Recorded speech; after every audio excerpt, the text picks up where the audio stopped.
စက်တီရဲ့အမြင့်အာရုံကို80လောက်အထိပိုများလုပ်လို့ရတယ်ဆိုရင်ရောဘယ်လိုလုပ်မလဲဆိုတာကြည့်လိုက်ကြရအောင်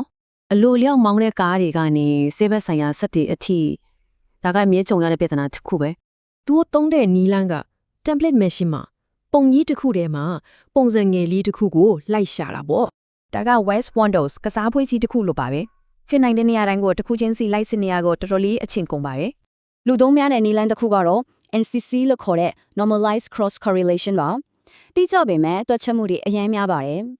ရှာရမယ့်ပုံစံ template ကနည်းနည်းကြီးလာတာနဲ့တက်ချက်ချိန်ကထိုးတက်သွားတော့တာပဲဒါကအကြီးမားဆုံးအခက်ခဲပါပဲစရုပ်တွေလို real time သုံးဖို့ဆိုရင်ဒါဘယ်လိုမရအောင်လုပ်မလဲတမယိုချ processor တွေကတော့မနိုင်ဘူးလေ အခေကတော့ FPG လို့ခေါ်တဲ့ Field Programmable Gate Array ပါပဲသူ့ကိုလိုသလိုပြန်ပြင်ဆင်လို့ရတယ်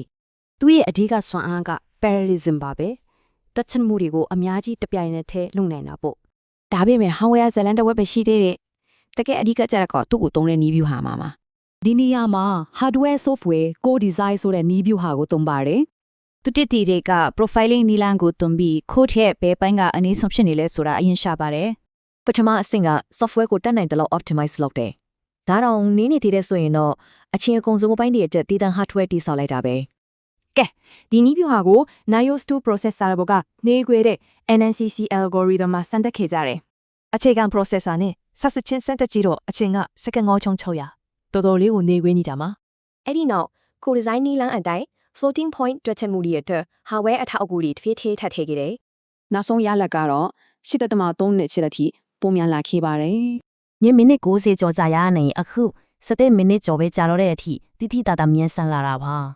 ဒါဆိုဒါကဘာကိုပြနေတာလဲ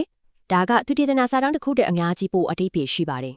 ဒီနီလန်းကတာမန် device လေးတွေပေါ်မှာတော့အစမြင့် real time computer vision ကိုဖြစ်နိုင်စေတယ်ဆိုတာပြလိုက်တာပဲကျွန်တော်တို့ပတ်ဝန်းကျင်မှာ smart device တွေပိုများလာတာနဲ့အမျှ software နဲ့ hardware ကိုဒီလိုပေါင်းစပ်ပြီးတခြားဘယ်လိုရှုပ်ထွေးတဲ့ပြဿနာတွေကိုဖြေရှင်းနိုင်အောင်မလဲ